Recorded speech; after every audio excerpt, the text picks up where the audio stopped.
Monsieur le Président Henri Konan Bédié et Madame la Première Dame Dominique Ouattara, Monsieur, j'aurais dû dire ma chère et tendre épouse,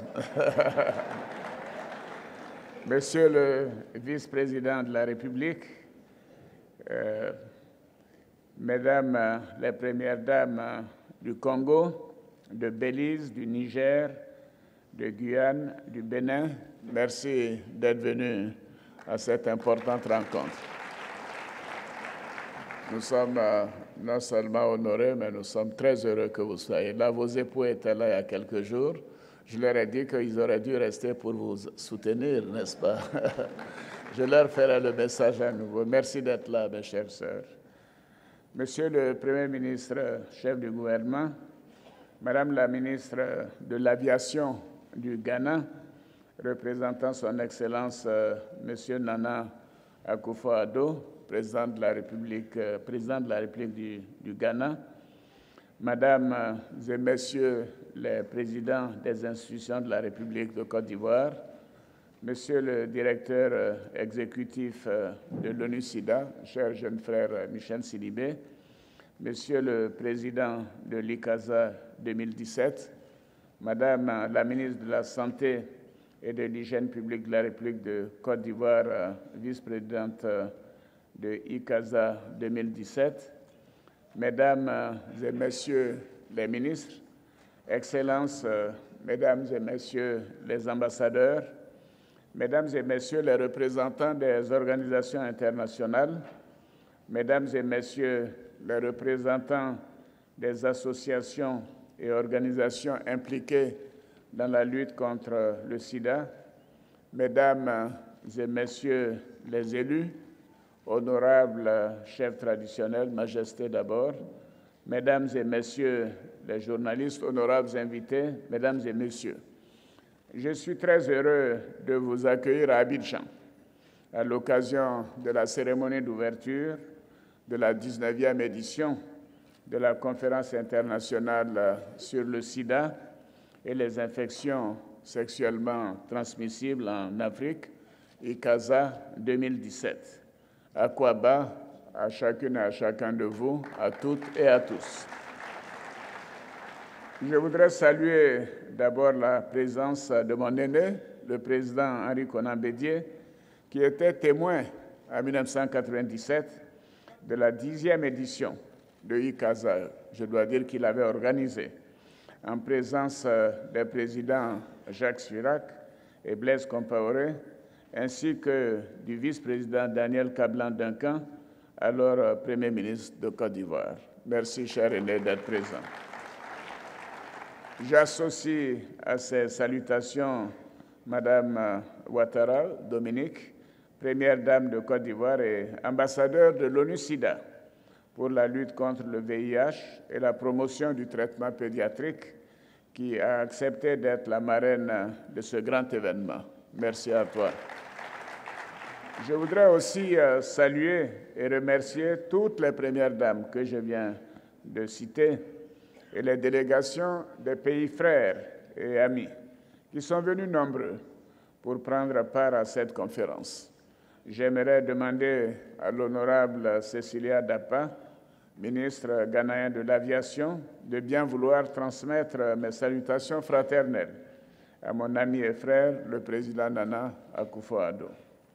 Bien évidemment, je voudrais féliciter mon jeune frère Michel Sidibé et ma sœur Raymond Goudou et pour leur contribution à l'organisation de cet important événement aux côtés du docteur Ahmed, le président donc de ICASA. Merci à tous les trois et veuillez transmettre à vos collaborateurs tous nos remerciements pour le dévouement dont ils ont fait preuve en organisant de manière aussi parfaite cette grande rencontre. Merci à chacune et à chacun de vous. Honorables invités, Mesdames et Messieurs, le monde médical et scientifique a choisi la Côte d'Ivoire pour accueillir la conférence internationale sur le sida et les infections sexuellement transmissibles en Afrique, communément appelée ICASA. La Côte d'Ivoire, qui vient d'abriter le 5e sommet Union africaine-Union européenne, les 29 et 30 novembre dernier, est à nouveau honorée d'être le carrefour d'échange sur les grandes questions de santé, notamment le VIH-Sida. La pandémie du VIH-Sida est une véritable problématique d'actualité en raison de son impact social et économique très négatif. Il est donc nécessaire que les décideurs, les scientifiques et les acteurs du secteur privé associent leurs intelligences et leurs efforts pour apporter les mesures adéquates. Honorables invités, mesdames et messieurs, depuis l'avènement du VIH, l'ONU-SIDA annonce près de 76 millions de personnes infectées et environ un peu plus de la moitié, 35 millions de décès dans le monde. C'est terrible. Au regard de ces chiffres, le VIH demeure une préoccupation pour chacun de nous et bien évidemment pour les gouvernants qui doivent prendre des mesures pour contenir cette situation. La Côte d'Ivoire, à l'instar des autres pays du monde, notamment ceux de la région ouest africaine, a décidé de prendre toute sa place dans la définition des politiques et stratégies, ainsi que des moyens innovants capables d'aider nos États respectifs à infléchir la tendance de cette pandémie. Je me félicite que pendant 5 jours, notre pays soit à nouveau le carrefour mondial et régional de ce rassemblement scientifique de haut niveau, 20 ans après celui que nous avons abrité en 1997. Honorables invités, mesdames et messieurs, je voudrais indiquer que notre pays a été l'un des premiers en Afrique à s'être courageusement et résolument engagé dans la lutte contre le sida. Dès 1987, par le développement d'une politique nationale de traitement des maladies opportunistes, tuberculose, zona, hépatite, et cette même année, la Côte d'Ivoire était l'un des 4 pays dans le monde à développer l'initiative ONU-SIDA, visant à améliorer l'accès aux médicaments des personnes infectées par le VIH. Au niveau institutionnel, déjà en 2000, un ministère spécifiquement dédié à la lutte contre le sida a été mis en place. Et lorsque j'ai pris la charge de la gestion de mon pays en 2011, j'ai immédiatement regroupé la santé et la lutte contre le sida dans un seul et même ministère. Oui, pour montrer ainsi mon engagement d'intégrer toutes les questions relatives à la lutte contre le sida dans le système global de santé, car évidemment, les ramifications sont là et les scientifiques l'ont démontré. De plus, j'ai présidé chaque année les conseils nationaux de lutte contre le sida, institués par l'ONU-SIDA. Ces rencontres annuelles avec les partenaires techniques et financiers, le gouvernement, les collectivités territoriales, les ONG et toutes les personnes concernées par ce fléau m'ont permis d'apprécier les avancées sur le terrain. Et je voudrais donc m'en féliciter.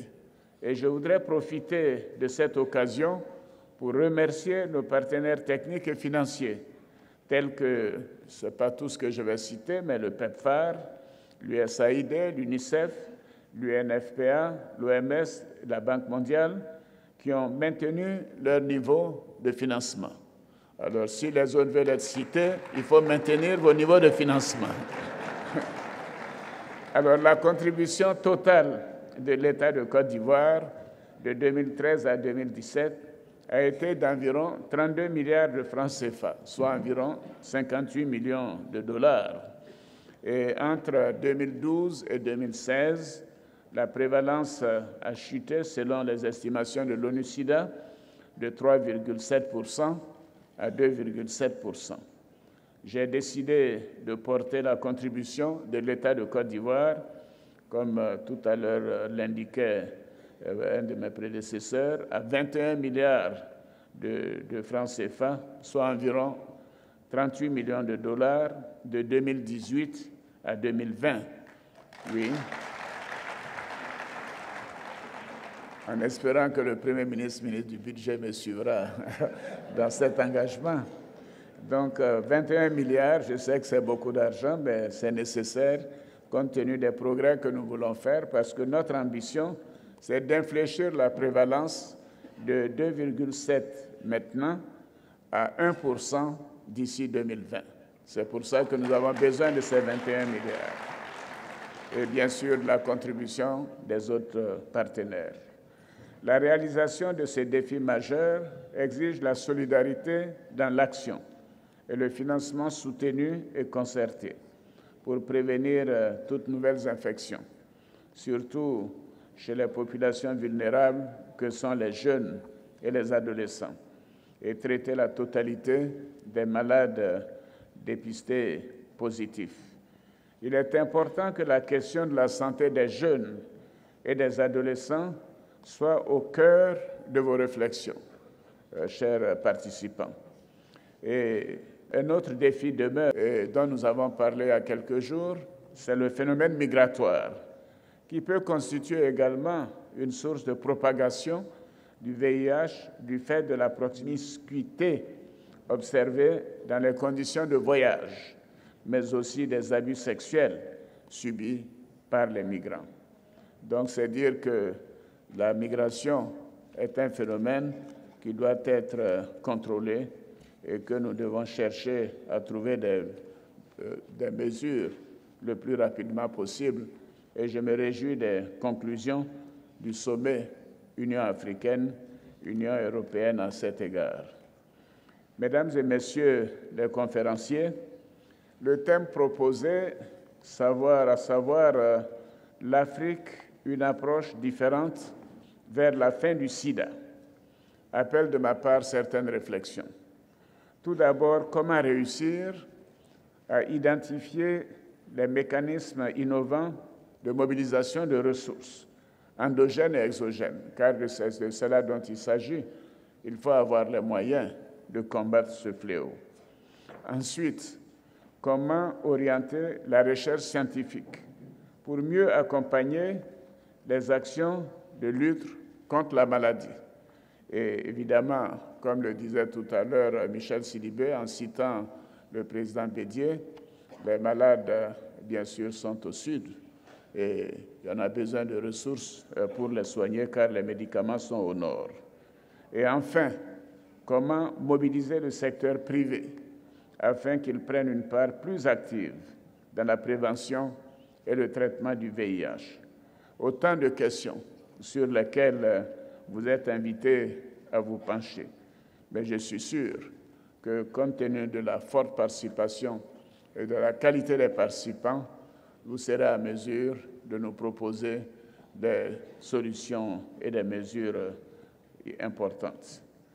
La mobilisation autour de la question du VIH ne doit pas nous faire perdre de vue la persistance des maladies émergentes, voire réémergentes, qui mettent à mal notre système de santé en quête de résilience. Comme je l'ai indiqué tout à l'heure, c'est pour cela que nous avons mis ensemble le ministère de la lutte contre le sida dans le grand ministère de la Santé.